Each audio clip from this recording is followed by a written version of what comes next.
Hey everyone, Hitesh here with ET's personal tech team. This is the new Fitbit Ionic.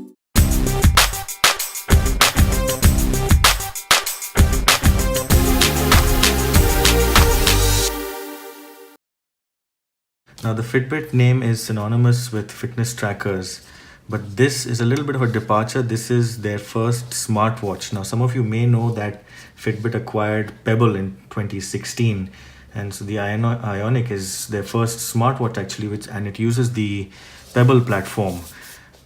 Give a quick look around the box. It includes the small and large wristbands. The wristbands are removable. This is an aluminium build. There's heart rate, music storage, on-screen coaching, GPS, smart notifications from your phone. It connects to both iOS and Android. Let's take a look at what we get inside the box. Packaging fairly simple to open here, and it should slide out.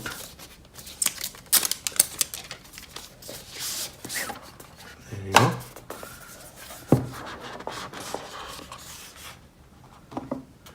There is the Ionic itself. One of the wristbands is already installed.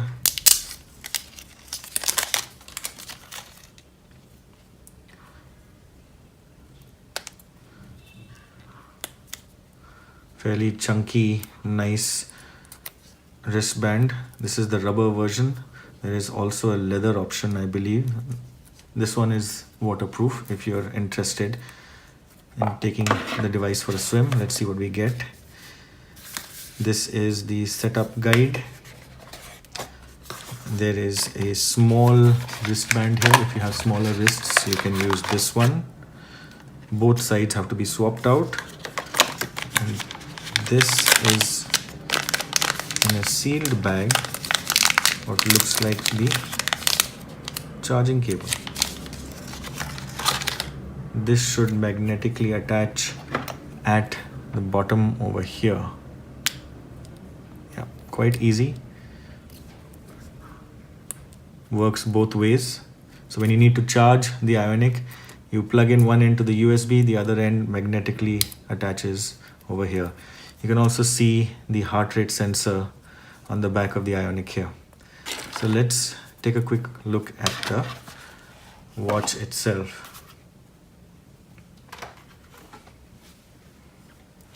This is a touchscreen watch. You got 3 buttons and the touchscreen which we will use to operate it. Very simple to remove the bands. It just snaps back in, press a little button, snaps out. Really simple, but the mechanism also means that you can't use any watch band that you want. They will have to be Fitbit watch bands that you buy from Fitbit directly. So that could be seen as a disadvantage. Now here's a closer look at the Ionic. It's not paired yet, so do ignore the date here. 3-button control. There is an aluminium casing. Even the buttons seem to be made of metal. There's a nice textured finish on them. What probably I didn't like at the first glance is that there is a pretty big logo up front here, the Fitbit logo, that sort of takes away from the overall experience because it makes the screen smaller, and there are also fairly thick bezels on all sides, thickest at the bottom, so that makes the screen a lot smaller than the actual space available here when you compare this with the other smartwatches like the Apple Watch 3 and the Samsung Gear series, including the new Gear Sport, which have round displays, circular displays. Around the back, here's a closer look, and the sensors here, you can see that's the charging point. So no wireless charging here. You actually have to have the charger be in contact with those 3 pins here. And as far as the interface is concerned, this is the back button that takes you home. If you tap it, it will switch on. Doesn't seem to be doing that. Okay, there we go.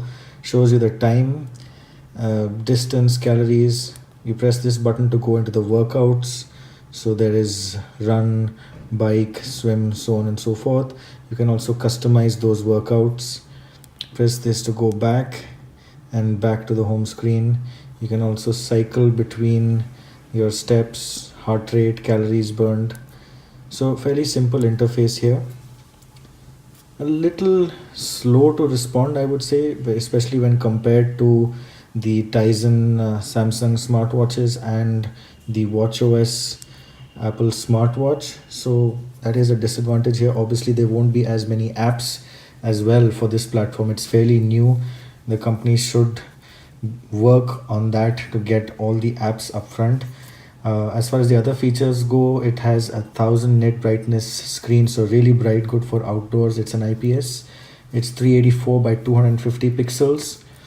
And other specs include the heart rate, of course. There's GPS, a music player. There's 2.5 GB of storage here, so you can pair it, and it's got Bluetooth, so you can pair it with Bluetooth headphones for your workout. And yes, once you get the Fitbit app, you can pair it with existing iOS and Android devices. Just leave you with a thought here. Now, is this device actually increasing fragmentation in the smartwatch segment? Because now you have Tizen watchOS and now the Pebble platform again with the Ionic. So as usual, let us know if you have any comments or questions either via Twitter, email, or do reach out to us in the comments as well.